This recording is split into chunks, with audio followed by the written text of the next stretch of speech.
All right. We are live for another episode of Hockey Royalty Live, the official podcast of hockeyroyalty.com. Yo Kings winning game one. We're here to discuss that and preview game two. Get in the chat, like and subscribe. Let's go.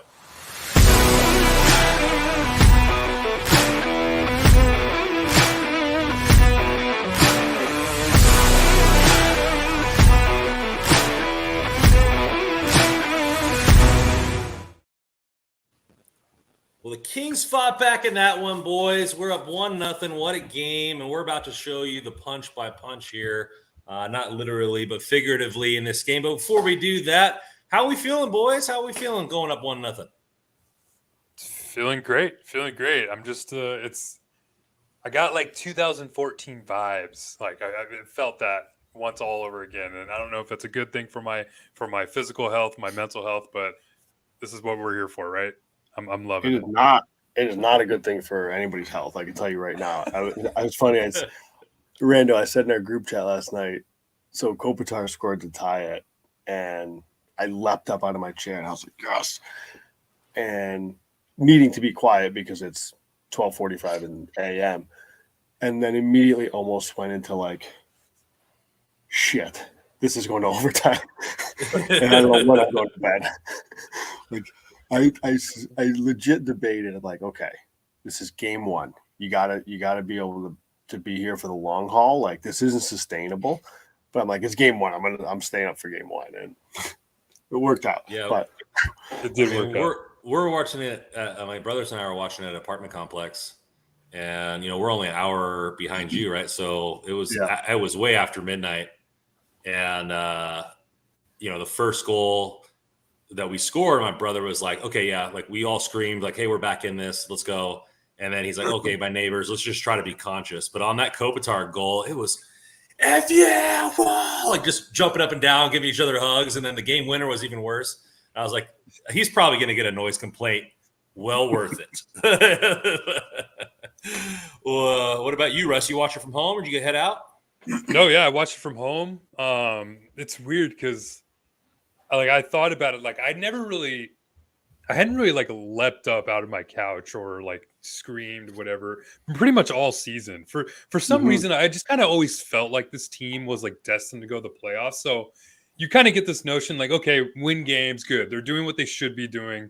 And then once you get yeah, exactly. And then once they get to the playoffs, like, dude, like that Kopitar goal, I mean, I must have woken up everybody around where I live. I mean, it's just, I don't know if I like I said, it was 2014 vibes, like Alec Martinez all over again. So it was crazy. And the Iafallo goal, just the same. I mean, it was insane win. Insane. All that emotion can be felt. If you guys want to feel that with other fans, Russ did a Twitter Spaces last night. It's up on our podcast. So you guys want to get all the fandom, get all the energy. It probably get you hyped for game two. With how everybody is going on here. Let's get to everybody in the chat here. Richie Rich coming in here. I'm so hyped. Let's go, boys. Go Kings. Go. Brandon Ramazetter. Hi, guys. Go Kings. Go. Richie Rich said first time being here at the start. Hey, welcome in at the beginning. Hey. I like it. Boy, CJ, good evening, everybody. RB, what up, fam? Richard coming in here. Hey, guys. F yeah. Let's go, Kings. Byfield will score in this series. Dang it. So, so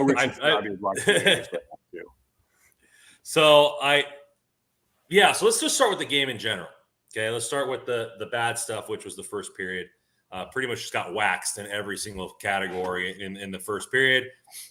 Well, I think let's start with the 5-on-3, right? The team's not playing good 5-on-5. Takes a penalty, takes another penalty 5-on-3. Automatically, I assume, okay, this game's 1-0, maybe 2-0. With this thing, we got to be able to come out of here. What was you guys' thought process in there? Obviously, most likely they're going to score 5-on-3. I figured that would happen. But what was your guys' thought process when you took both those penalties, and where were your mindset was at that part of the game? Yeah, I think you hit the nail right on the head. I mean, that first period pretty much was all Kings fans' fears coming to fruition, right? You had Draisaitl just open up the scoring. The building was electric. Then sure enough, McDavid beats Doughty. Doughty has to take a penalty, especially after what Doughty said earlier in the day about trying to smack McDavid. So that didn't feel good. McDavid gets the puck again, beats Mikey Anderson, takes the penalty. That didn't feel good. They score on the power play on the 5-on-3. go at the end of the first period, and it was just like, I mean, I saw Kings fans that they were pretty much calling for the series was already over. And I mean, I couldn't really blame them because the way that the Oilers were playing, it just felt like, okay, McDavid's just going to turn it up for a whole nother level. And if this is what it's going to be like for the rest of the game, if not the rest of the series, then this is going to be pretty short. But we all know you play a full 60 minutes and you don't win a game just in first period. So, Joe, what'd you think about the first? Yeah, it was bad. I mean, and yeah, Rando, when they went down 5-on-3, just I had one chalked up on the board already. Like so when it went in, it was like, okay, it is what it is. you knew that was coming. wasn't concerned. It's a long game, and it was really all about how the Kings were going to respond off of that. Because the first period looked like the Edmonton team that everybody has been talking about recently. They were dominant. They were big. They were fast. They were good defensively. They created dangerous chances. Draisaitl was a man amongst boys. They were really good. But I kind of expected that first period at home. They're buzzing right now. They've been playing great hockey. So I didn't really expect anything less. And I credit to the Kings. I'm sure we'll get into it later, but the rest of the game was good. But yeah, the first period was certainly not good. But luckily, it was probably the worst of the bunch. Yeah, you're looking at it. I mean, there was panic among our group chat. People calling, saying we didn't deserve to be here, and all this kind of. It's like, man, like people freak out game one, first period, and obviously, hey, if you listen to our last episode, we both think Edmonton's a good team. We both think that they.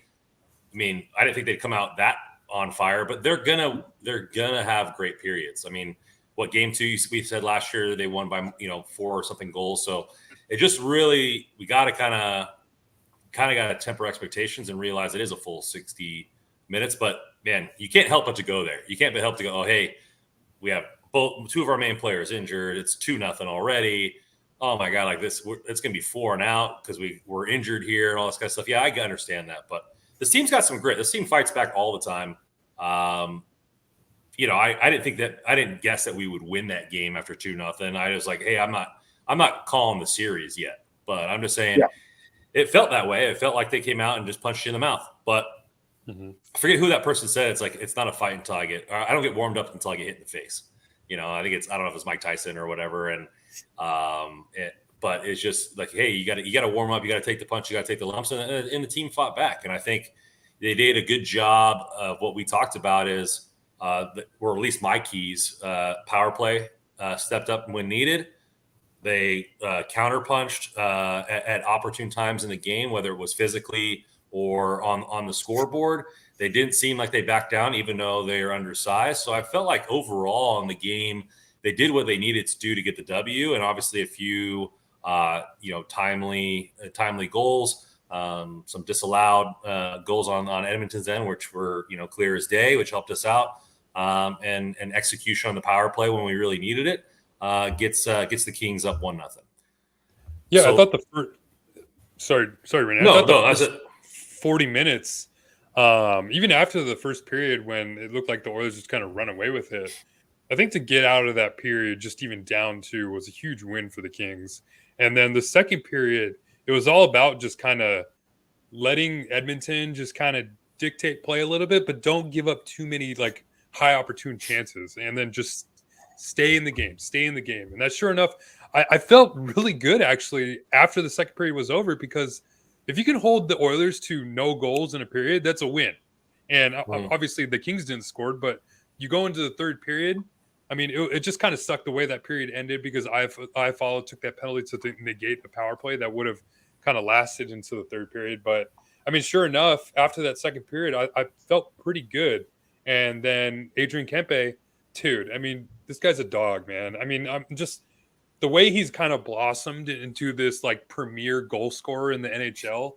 Like last year was no fluke. Obviously, we saw it this year with the 41 goals, and to come out in this game, that first goal he scored was just so filthy. I mean, the puck handling going into the zone, the backhand. I mean, it's weird too, because we never really see Kempe score in the backhand this year either.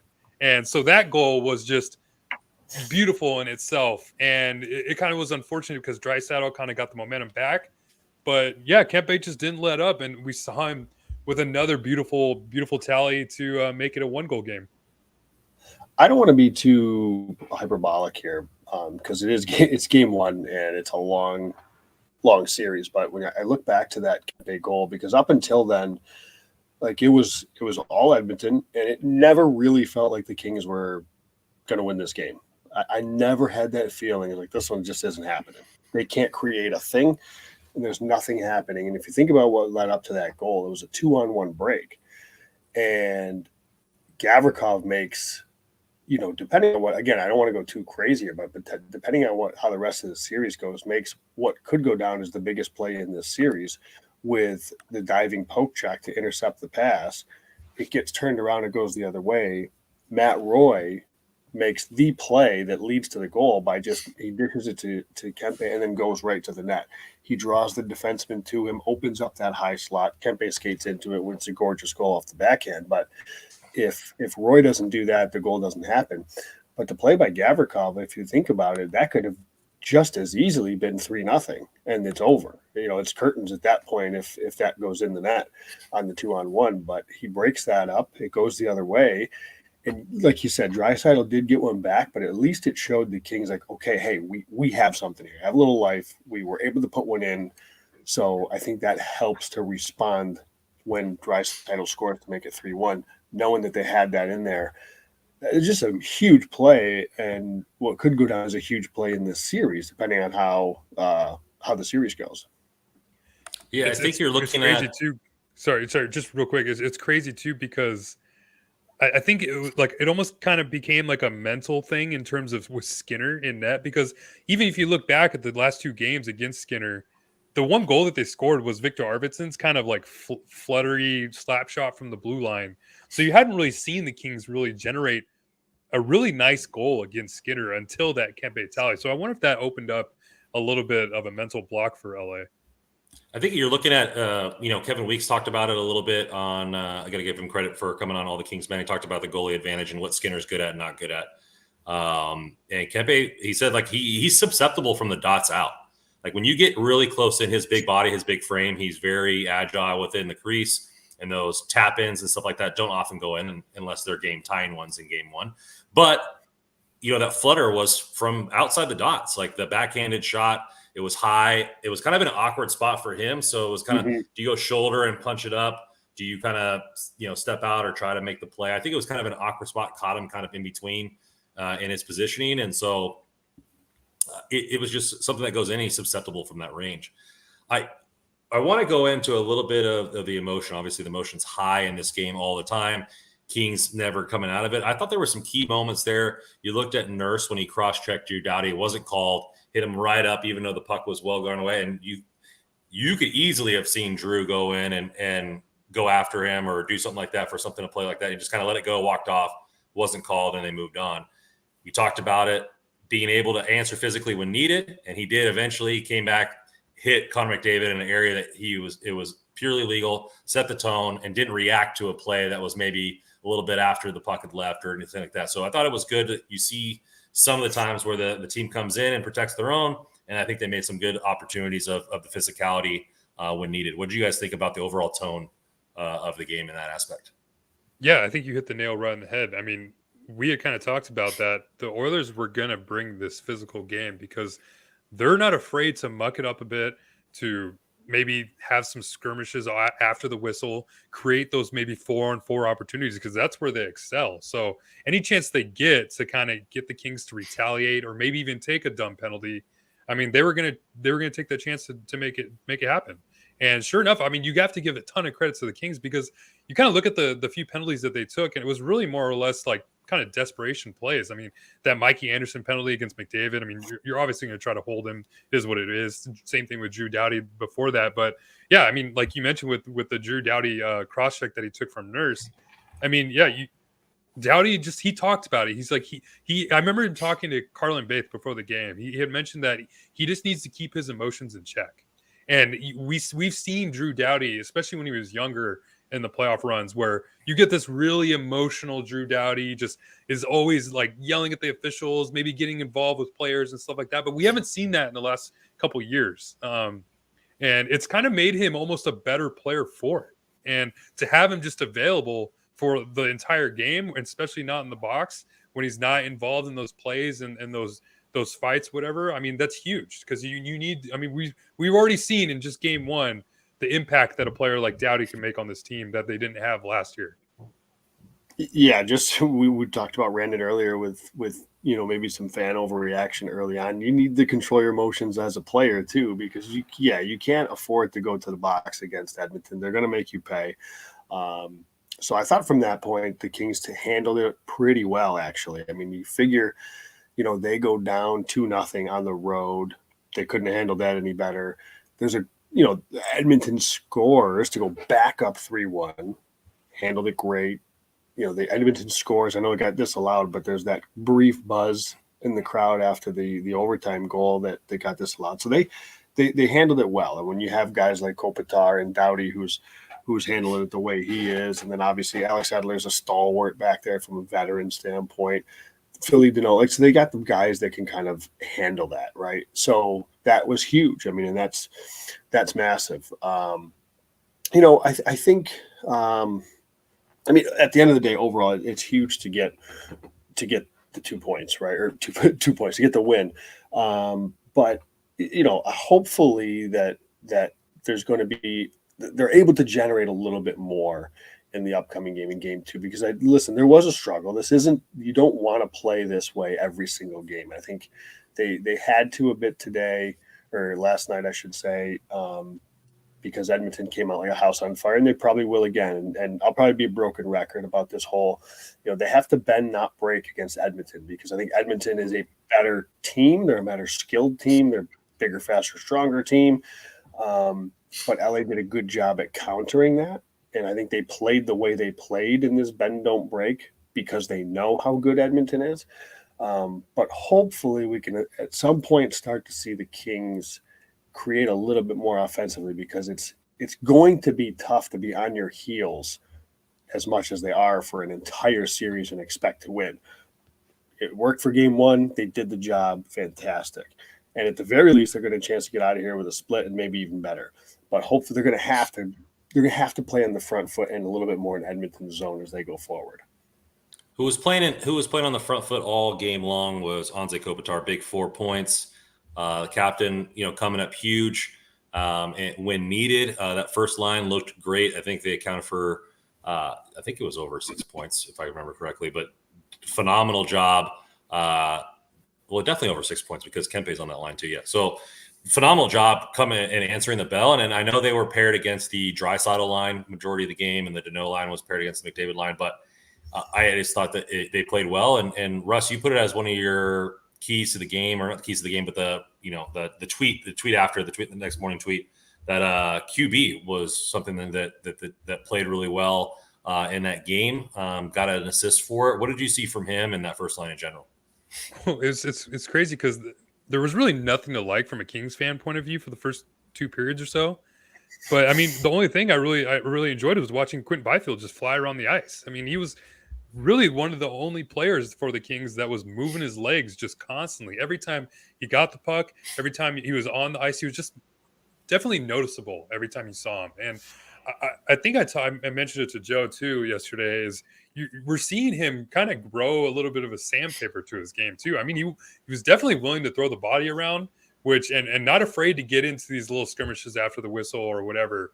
So it's just so crazy to think about. I mean, he's only 20 years old, and there was a certain play too. He was just kind of messing around with Darnell Nurse, who's this $9.5 million player, and he doesn't care. He's here. He's built for it. So I just love it, and that's why I mentioned it. He just does not look out of place, and that's huge, because I know some people are joking around that he's had more points than Stützle already, but it's just more than that. It's just he's getting the experience already. I mean, he had the experience already last season, so he's coming into this playoff experience or this playoff series he's not new. He's not a greenhorn to this, so he's been here before, and he's showing it on the ice. And that if it wasn't for that little tap he had over to Kempe to kind of get Kempe the puck on that the second goal that the Kings scored, yeah, I mean, he made the play there, and it's good to see him kind of grow his game a little bit more, even though he's not scoring. Hopefully we see that come a little bit later.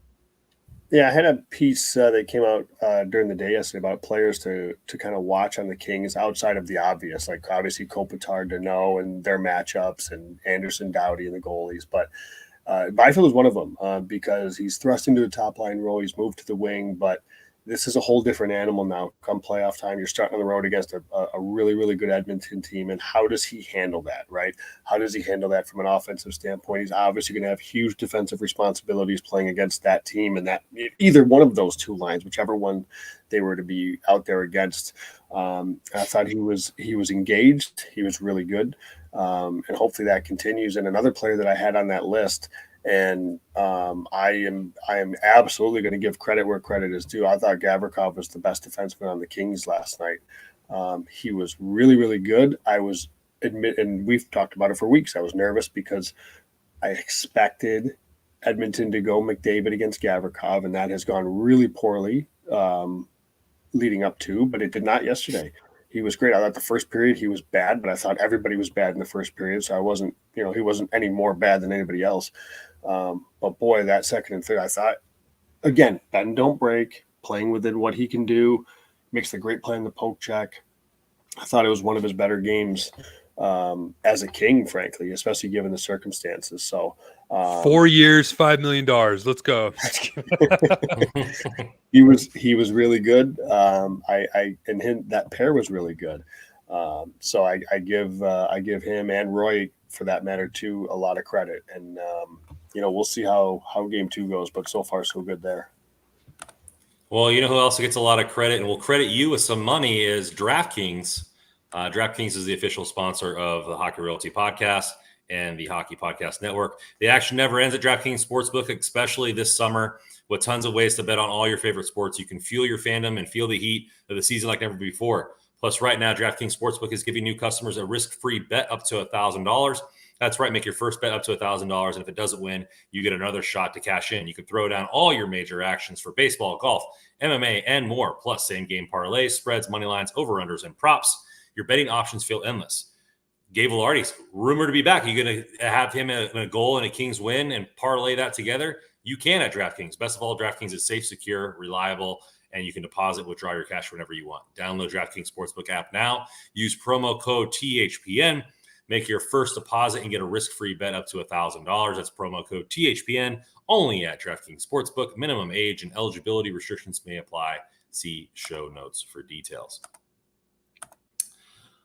All right, so let's get into a little bit more of the other players. Obviously, we highlighted Q, the first line, scored most of the points. Where maybe some honorable mentions or some key moments in the game that you want to highlight before we go into the Game 2 preview? Dude, I think we'd be remiss if we didn't talk about Victor Arvidsson. I mean, this guy played a hell of a game. I mean, he was just – I guess that whole nice line just in general. I mean, you could talk about Phil Deneau. I mean, he played 18 minutes of ice time against McDavid. You hold McDavid to 0 points. That's a win in any game. But Arvidsson, that pass that he had to Phil Deneau in the tying goal was incredible. That's just I wish I would have got like a better view of it, and because that sauce that he sent over on the backhand, especially in that moment in time of the game, and just for it to land straight on Phil Deneau's tape, and credit to No for receiving it too and getting the puck on net. That was just an incredible play, and it just worked out so well. And Kopitar's right there to bang it home. But then obviously, and then on the power play too to set up the game winner for Iafallo. I mean, it's just you see like how other fans were talking about. Oh well, we got the Kings last year in 7, but losing Doughty. I mean, it's not. It's kind of an excuse because we see what the impact Doughty has, and you're seeing the impact that Arvidsson has on this team. And those are two huge losses for the Kings last year. And, man, that Arvidsson setup, too, on that power play goal, that's a play that I've seen them run in practice multiple times. And it's funny because I can't remember a time that it's actually worked during the regular season. But sure enough, it works on the best moment of the season so far. And Arvidsson just teed up Iafallo, and Iafallo even said himself he knew it was going in. So, perfect play. Hold it 92 comes in here with a comment before you get going, Joe. Past Marvinson was nasty. I love the block shots from him. That's one thing that he did. I think he was leading the team in block shots going into the third. Joe, what do you want to add to that, my man? I want to just touch on the power play because the first couple, I just felt like there was no slot threat really, and that's why I had said it after the 2 periods. I mean, there was just nothing going for the Kings at all after 2 periods, and I was on board with, you know what, maybe shake it up on the power play a little bit just to try to create something more and kind of load up one. They didn't end up doing that. Obviously, they scored the game winner on a power play, but you look at the way they scored that goal. It was off of that set play where they're going. We've talked about it a million times now, utilizing that bumper, going that low to high, going down below the goal line and creating that triangle that was non-existent in the first period and a half to 2 periods, really. So I think for the power play to be effective, they have to utilize that bumper. There's too many times where Iafallo had his heels glued to the top of the crease, and the slot area and the high slot area was just vacant, and it's very easy to defend, and it's very easy for the Killers to keep everybody at a perimeter when there's nobody in that slot area consistently. So they switched that up briefly, and it ended up paying off. So I thought that was just crazy. That was Joe, really real quick, that goal line, that low to high, we haven't even seen that since Velardi's been out, right? I mean, it's kind of, I mean, like you mentioned, I mean, we didn't see it throughout the early part of the game, but we haven't even seen it since Velardi left, because that was always where he was at on the power play. Right. No, you're 100% right. And that's why I was like, you know, considering maybe, because there was a couple of times where Arvidsson was, you know, again, it can be fluid where things are moving, and Arvidsson was caught on the right circle. And there was a couple of times where Kopitar went over to him, and it was just awkward. And I don't know that he was, like, quote unquote, supposed to be there. It's just the flow of the things. He ended up over there. But, you know, I in my, like, let's switch it up, I had Byfield down low, but I was in between. I'm like, this could easily be Arvidsson below the goal line too. He's a really good passer. So whether it's Byfield or Arvidsson, somebody down low below the goal line that they can utilize, because you're right. I mean, it's been non-existent since Velardi's been out. And if that's non-existent, the bumper's a little bit less of a threat, because if you're not going low to high, it's easier for the Killers to kind of focus on where the threat's coming from. And there was a time when Iafallo was the down low guy, and by being the down low guy, he was just setting up shop at the top of the crease. That's useless. You know, it doesn't do anything in today's game. You know, you don't see that's 1995 hockey. So they switched it up. They put Arvidsson down low, make this up play, and it's bang bang, and it's a great finish by Iafallo, obviously too. So little tweak on a set play, and it was well done. Yeah, McClellan came in and said, you know, so they asked him about the power play, and he said sometimes a team tries to go or with a game plan and get a certain thing going, you know, maybe a one-timer, you know, to Kempe or what have you, and maybe that's why they forced multiple passes over to Arvidsson, even though he was, you know, not set up for the one-timer. And then sometimes when that happens and you get frustrated that what you're trying to do isn't working, you kind of get this ominous lull in the power play, and where, like, everybody's trying to figure out what to do now. And sometimes you just got to get the shot going and get more momentum, because shots create chaos and that creates movement. And I thought that was well said by T-Mac. Yeah, I mean, like you just said, like it felt like through the first couple of power plays that they had, people were just calling like, just shoot the puck, and it was just because they were in the proper positioning, and it felt like like Joe mentioned too, is they were all kind of off in their usual spots on the power play, but then they kind of figured it out, the perfect spot. But it's just I mean, just overall, just kind of wrap up the game. I mean, we could go. I feel like I can go over like each player that had such an impact on the game in their own right. I mean, Korpisalo was a monster in net. I mean, that guy, if there was a question on whether he should be starting, I mean, there's no question you ride with this guy for the rest of the playoffs. I mean, just maybe even try to give him a contract for next season. Who knows? But I mean, I thought he was a monster. Dursey played second most minutes among defensemen. I mean, Matt Roy was great. It's just Lazat drew that penalty to end the game. I mean, even Kaliev and Kupari had their moments. I mean, just so many good plays. It was such a good team win. But we'll just see what happens in game 2, because it's going to be tough to play that type of game once again and let the Oilers just keep coming and coming and coming, because they won't quit, and they'll eventually get their opportunities. And McDavid, he will too. Dursey played a lot, but it wasn't always good. that We didn't see any of those bad Jersey moments, right? We didn't see any No, of those. We didn't get jerseyed. Yeah. No. We didn't. That's right. Hey, anytime, that's a win in my book. Anytime we see Jersey on the ice. I'm not meaning to put that necessarily on Jersey. It's just how many times have we talked about this Edler-Jersey pair? It just doesn't work, and they were absolutely caved in yesterday. Well, it's crazy because I mean they were matching up McDavid against that pairing anytime they had at the early part of the game. Of course they were. Anytime, which makes tons of sense. And Yeah. you know what's surprising too, Joe, real quick, is I didn't really notice McDavid and Draisaitl on the ice together that often. I remember in the last playoff series, you saw them switch to that really early in parts of the game. Well, they I didn't had really to. see that. Yeah, no, they're definitely separated now, and they're more dangerous because of it, I think. But especially when Draisaitl got hurt, it was really difficult for him to kind of carry the line last year, where he's healthy as a horse now, so he can run his own line. And again, that's what makes it tough. Is you got to match up. It's McDavid with Nugent Hopkins and Yamamoto, I think, and then Draisaitl and Kane together with Hyman. Like that's what makes it so difficult, is they're going to be separated most of the time. Obviously, there may be spots where they put them together, but for the most part, they are playing separate. So I empathize with Jersey Edler because, they're good penalty killers. Actually, both of them are pretty good penalty killers. Two of the better penalty killers that the Kings have, at least in terms of, I look at Hockey Viz and some of the expected goals against grades that he has with and without on the penalty kill. Those are probably the best two Kings defensemen, ironically. So it's really hard. Like, the pair is 5-on-5 doesn't work. It just doesn't work. But they're two of the better penalty killers. You need all the penalty killing you can get against Edmonton. So how do you do this? Or do you just say, you know what?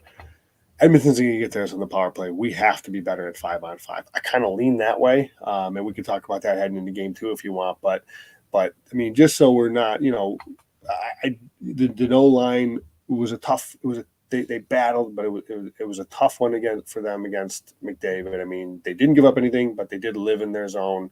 Hopefully they're able to bounce back and be a little bit better in the next game. And again, yeah, Edler Jersey was tough. If we're being honest, I mean, I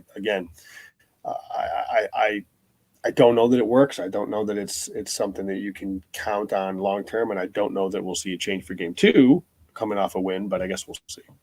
Before we get to game 2, I want this question asked because it was something interesting. Rich comes in. The fans getting warned about beer throwing one more time, and it was a delay of game penalty. I didn't hear that on the telecast. If that's true, let me know. But does that warning go away for next game? And what did you think of that whole incident of them throwing beers and trash and everything on the line? I mean, it just seemed odd. Like, I've never seen that before on TV or in person.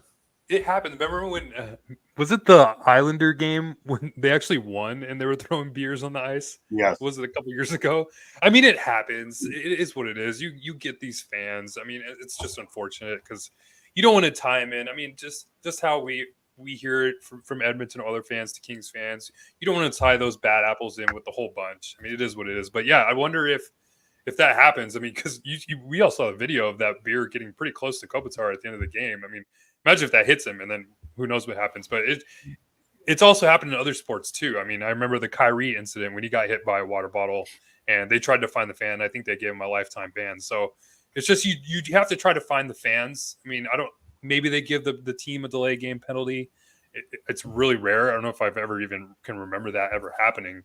But it's just you hope you can find the fan and isolate the few individuals that are doing it. I'm pretty sure it does not carry over into the next game, by the way, though. Okay. So we just have to piss the fans off quite a bit early or the referees do, which make them think that for some, I don't know why I'm just glad that a lot of the Edmonton media that I was seeing, they weren't questioning the calls. I mean, it was just mostly just some of the fans. You have a cross check to the face. Penalties they were taking were clear penalties. The cross check to Moore, the Lazat. I mean, it is what it is. Sorry. And then the two disallowed goal. Iafallo got the stick up when the Kings had a power play, took away their power play. Doughty takes the hook. You have Anderson takes the hold. Penalties were penalties. I I don't know. I didn't see. I mean, even both sides. I didn't see many penalties called that I thought were missed on the Kings, or even some missed for the Oilers. I thought it was No. really well refed game, to be honest with you. Let's get into game number 2, and so the importance of game number 2 is one of the most important games of the series. Some stats thrown out by the NHL. You're looking at in a best of 7 series, the winner of game 2 has gone on to go 381 and 150 on winning the series, which is a 71% win percentage. Game 1 winners 69.1. So winning game 2 is if not more important than winning game 1. Teams that have won both end up winning 87% of series. So this is a huge game for the Kings to get out front. Last year, this was a game where Edmonton just took it to us and evened the series pretty well. So it's going to be something to see if we can set the momentum there. Let's start out with maybe what we can see differently. Obviously, the 5-on-5 wasn't great for the Durzi-Edler pairing. Do we see Walker? Do you think they change it up at all? Or do you think because we got the W, they're going to stay with what worked in the previous lines? I'm skeptical that we see a change. I really think because I think Edler's here to stay.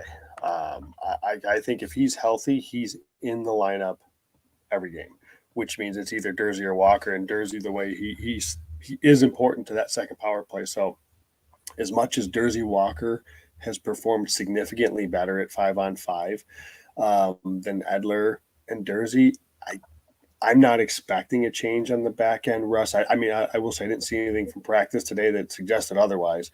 I think it was an optional anyways. So, yeah, I don't know what you think, Russ, but from a defensive standpoint, I think we see the same grouping. Yeah, I totally agree with you. I mean, especially you're coming off a win. I mean, as much as they were hemmed in, you kind of want to keep, I guess, the momentum that they get off the win from it. And it's weird because I wasn't really that surprised to see Edler in the game.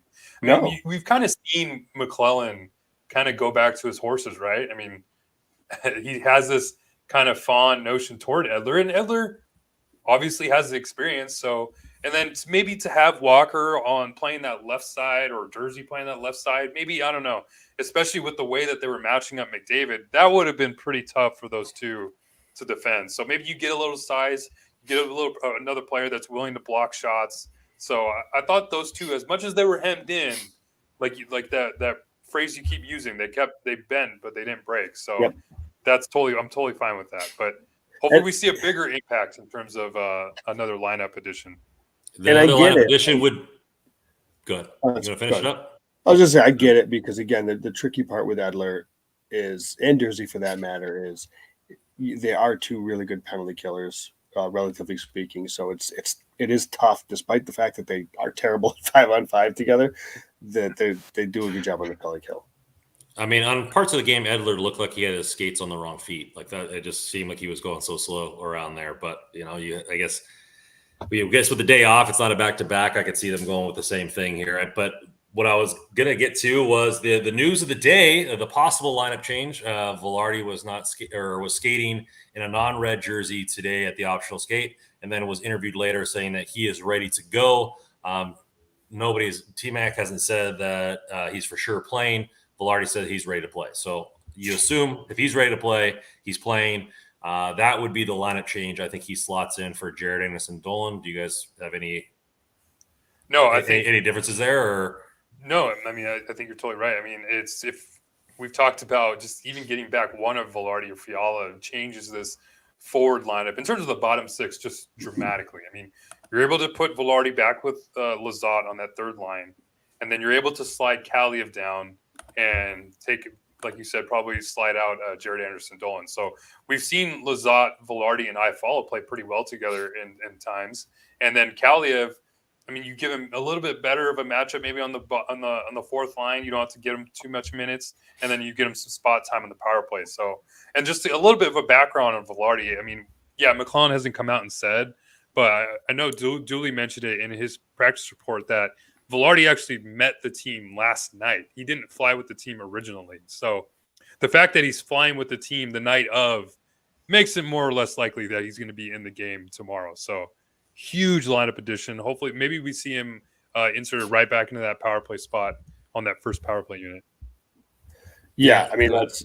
I hope he's back on the power play, and I hope he's put right next to Blake Lizotte again. I think, again, Lizotte's somebody that does a pretty good job with when it comes to shot contributions and shot assists, and he needs somebody on that wing to kind of help him out. And when he's had Velardi or when he's had Fiala, he's been that much better. And I think adding a guy like that to the middle bottom six, if you will, is going to be really big. I mean, we talked about it's going to be tough for the Kings top six to generate a whole lot of sustained pressure. I mean, look at the goals they scored. It was more off the rush. One was off a faceoff. So they're not going to have a ton of sustained pressure. So they need those bottom six guys in that lineup. And I think that's going to go a long way. And Velarde, he's graded out really well analytically from a defensive standpoint too. So he's going to help on both ends of the ice. And that's, again, I want to temper expectations. He hasn't played in a while. It's been a couple of weeks. So you're going to throw him back in a series against Edmonton. Like, it's give him a game here to get back into it. But it is still, a good solid addition for him to get back in the swing of things. There's no doubt about that. Yeah, I'd be surprised if he played like more than 15 minutes or so. But I mean, just his size in general too on that bottom six, that's gonna be huge because I mean they didn't really have that player that was able to kind of generate offense down low in the corners. So you're able to add Velarde, a guy who's 6'3", 215 pounds. I mean, that's definitely going to help out with maybe the size disadvantage that they have on the bottom six. Because look at that Edmonton decor. There's some big boys back there. Desharnais's a big boy. Kulak's a big boy. I still think they're better with Broberg. I wonder if they put him out there. I just think they're a better decor with him out there too. They're a little bit more skilled back there. He's also 6'4" or 5". He's a big boy too. So yeah, I mean it's that you need to be able to physically be able to have the strength to get through some of that stuff. So it's encouraging. And there's no doubt about it that if he's back in that lineup. It was pretty funny to see Desharnais be the one to trip Lizotte, gets beat by the shortest player on the Kings, and he's the tallest player on the Oilers. I mean, just Blake Lizotte. It's always Blake Lizotte season, right? It's always Lizotte season. Always Lizotte season. Ethan Adams comes in, or do you think that McEwen comes in for Jet at some point? I think with Velarde being back, that's his spot. I think McEwen is right there in the press box. Anyways. So let's get into a little bit of where we think the second game might be in the tone. Obviously, when you want to come out with a big start, you don't want to have to keep countering this team. Maybe what are some keys that we didn't see in the first game that you would like to see, and maybe the players that kind of initiate that for you? For me, they got to do a better job of getting out of their zone a little bit cleaner. I don't think they did a great job of that yesterday. There were some opportunities to get out of the zone, and it was also easy at times for Edmonton to gain entry in the zone. Like, they may not have garnered a ton of scoring opportunities off the direct zone entry, but they a lot of times were able to gain speed and get through the 1-3-1 a little too easily at times. I mean, again, I think they had they had a 30-some% Corsi in expected goals, both of them the LA Kings had. So they spend a significant amount of time in their own zone. So they have to do a better job at slowing Edmonton down through the neutral zone. And then when they are in the zone, they've got to do a better job of getting pucks out a little bit cleaner and a little bit more efficiently and getting them controlled exits, I should say, and that you're getting to your wingers, your forwards with possession so they can go the other way. Because, again, you can't have Edmonton have 60-65% possession time through the course of a series and expect to win the series. You have to play a little bit more in their zone than LA did. And, I think that's going to start in the back end and getting out of the zone a bit more efficiently. Holden 92 agrees with you. Need cleaner breakout passes in game 2. Yeah, I totally agree with pretty much everything Joe said. I mean, the only thing I'll mention is just stay with the plan and staying disciplined. I mean, that pretty much won you the game, right? I mean, they didn't really score much at a 2 for 6 on the power play, but they didn't give up a lot of power play opportunities. So just keep staying disciplined. Don't get involved in all those skirmishes, all those fights that Edmonton wants to get going after the whistle. We even saw that on the Trevor Moore interference play where I forget which defender it was for the Oilers, but he just wanted to keep going at him after the whistle. But Moore was smart, and you just want to keep seeing that high hockey IQ, right? Just don't get involved in any of that stuff that the Oilers are going to try to goad you into, because that's going to lose you. That's what's going to lose you the game. So just keep with the discipline, and then hopefully you can generate a little bit more offense. And then, I mean, we just talked about, adding Velardi is just going to be a huge offensive impact to this team that hopefully maybe brings a little bit more skill to the power play and to the bottom six. And even if you're not, even if you're not like generating a ton of scoring chances or finishing in the offensive zone, if you're just spending more time there, like the best way to, and this is why I don't like the bend don't break method or style, because eventually against these guys you're going to break and you're going to have a game where you lose, 6-1. We talked about that, Russ, right? Where that's going to happen because eventually you do break and there's just no stopping it. The floodgates open and those guys are too good. You have to play more in their zone. You have to play more in the front foot. So I'm very happy, obviously, with game one win. I think I said it to you earlier, Russ. I take this from Daryl Sutter ever since I heard him say it the first time. I'm very much park and ride. That one's over with, and it means virtually nothing at this point. Game two is a totally different animal. Nothing from game one carries over into game two for me as a fan. You got to take care of business game two. It doesn't matter. And whatever happens in game two, win or lose, you had home 1-1 or 2-0. Means nothing. Go home and win that game. Yeah, you just have to just forget about it, right? I mean, I'm just glad they went through this whole situation last year, because they won first game in dramatic fashion, then they got blown out in the second game. So they know that. They've been through this before, so just don't get complacent. It's a long series. Hopefully you can come up with two. I mean, can't be satisfied with just one win. I think my key to the game is going to be the first period. Last year, and learn from history. Last year, Edmonton came out to play and just caved us in game two. They're going to look to, getting him, losing a lead like that in game one, losing in overtime, taking those penalties, whether you're embarrassed, whether you're upset, whether you're emotional, whether you're pissed off, Edmonton's going to come out to play in the first period. I think the way, whether the Kings take it on the chin and it's, 1-0 or 0-0, or they flip it around and are able to have a lead after the first period, it's going to be huge. I think the first period is going to be the biggest, maybe not indicator of how the game's going to go, but I think it's going to be huge for the atmosphere because, if Kings go up 1-0 in the first period, the Edmonton's already down 1-0. What do fans start to think? They start panicking. Players, or it's like just kind of a little bit of extra anxiety, a little extra pressure. You don't know what's in McDavid's head. Obviously, quelled some demons by actually getting out of a series, but to be a generational talent and having that pressure to win multiple cups, got to weigh on a guy, and they got to produce. That's what they're here to do. They're the favorites in the Western Conference, and this first period's gonna be huge. Let me ask you, Randon, and Russ too, obviously, because I was thinking about this. Everybody talks about let's get the split on the road at least. You've got your split in the bank.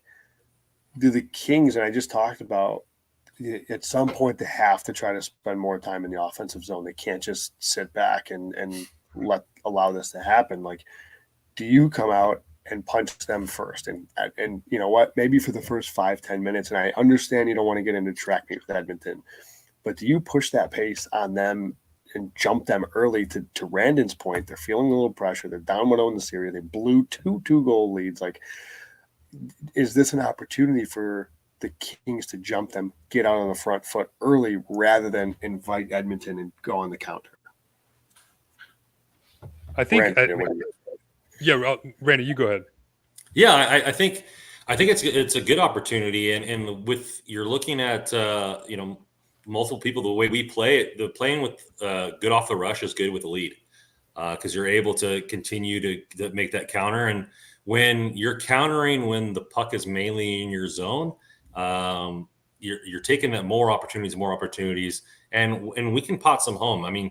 Obviously, Fiala's not playing, but with Fiala and Velardi, we have the best third line probably in the league, right? So with adding Velardi there, you're going to be able to spread out the minutes. You're not going to have Jared Anderson Dolan playing, 4 minutes a night. You're going to be able to spread all that kind of stuff out. And when the Kings start rolling 3-4 lines, you better watch out because they're just as dangerous as any other team. And that starts with setting the tone, because we've seen the big games with the Kings where they come out those 4-period games, the one that I saw in LA, came out quick. They came out hot. They dominated the time on ice, and then they put some home early. And when that team starts getting some confidence, you start seeing the damage they can do on the offensive side of the puck, and they need to come out early. And I don't know if that's just going to be a big hit. I don't know if it's going to be, something along the lines of a key face-off in the zone. But somebody's going to have to step up. And I think, Joe, you're right. The first 5-10 minutes are going to be key, more than just the first period alone. Yeah, they're definitely going to be turning up the physicality, because that's really when they were at their best in the last game. So I expect them to come out the gates flying, just like they were in game one. It sucks. You just kind of want to. I hate to say it, but you just kind of want to weather the storm at this point again. So I don't know. It's tough because it did work. I mean, obviously they were hemmed in their zone a lot, but I do wonder if Edmonton's going to be pushing a little too much. Maybe taking a little some more of those bad reckless penalties that they were taking.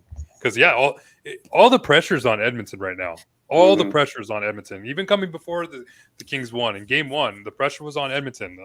They're the favorites out of the West, and they looked like it for the first 40 minutes or so, but the Kings turned it up. And now coming into game two, I mean, I can only imagine what's going through McDavid's head and the rest of the Oilers and the fans too. I mean, if they go down 2-0, I mean, the Kings have a real huge opportunity here, and I just hope they can kind of stick to their game, stay disciplined, and take advantage of their opportunities, because that's what they did in game one, and hopefully that they can replicate that again in game two, because 2-0 coming back to LA. That's I know it's not panic mode yet for Edmonton, but if you were Edmonton, would you put Draisaitl and McDavid on the same line for the first 5-10 minutes to see if they can get the momentum, or are you think they're not at that point yet? I would go to it earlier. I would go to it like they did. They did it last year, and it worked really well for them. I know they're better. They're in terms of depth, but when those two are on the ice together, they're pretty much unstoppable. When you I don't know. I don't think they have to. I mean, think about it. It was 3-1 midway through the third. They had a 2-goal lead kind of fairly late in that game. Like, if anything, for me, I felt they could have pushed a little bit more. And actually, looking at natural stat trick, they actually throttled LA in that second period more than it felt like watching it, really, it didn't feel like it watching it, but evidently they did. But I'll be curious, but Joe, real quick, I'll be curious to see, like, let's say they get an offensive zone penalty or power or offensive zone face off against other jerseys. Sure. Send Draisaitl maybe a situation like that. Yeah. And that would make a ton of sense, because again, like, they weren't struggling to create chances. They weren't struggling to create zone time. They were getting it. So I don't think that they have to do that yet. I think if they go down a goal, something like that, random, then maybe that starts to, push those buttons. And I guess the last thing I'll say on why I keep going back to spending so much time in your own zone is it's tiring when you're in your own zone and defending all the time. So then to expect the team that you're spending 10, 20, 30 seconds in your own zone, you're not going to score in a counter off a rush. You're gassed. So that's why I keep harping on it, where it's much more difficult to play in your own zone and defend, and then to be expected to go back and create something off the rush. It's tough to do. Yeah, it's gonna be interesting here. What they do and where they go with the whole thing. Edmonton's deeper than they were last year. They might not have to go as early as they did with Draisaitl and McDavid. I agree with Russ that they maybe should look into doing more situational stuff as far as taking a face off in the offensive zone and trying to capitalize on some things there. It'll be interesting and how the Kings counter. Hopefully Velardi can help that power play be more consistent. And look what it looked like towards the end of the game rather than the beginning. But appreciate you guys for coming in here. Hey, a couple weeks ago we said, hey, these recaps are going to be about 20, 30 minutes. You can't stop these boys from talking Kings hockey. And thank you guys for coming in the chat and talking. I think that game was worth it. Yeah, we're going to be trying to do these after every single game. We'll see how the schedules turn out. So that way you guys can check it out. If you're obviously live, you're watching this on Tuesday night, but this will be out Wednesday morning for everybody else.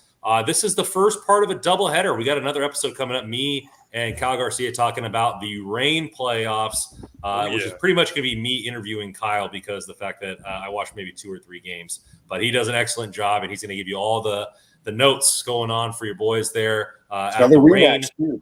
Another playoff rematch. If you're not following Kyle Garcia, guy does a tremendous job covering the rain. He's pretty much your go-to for rain coverage on Twitter. It's at Kopitar, the number 4 HOF.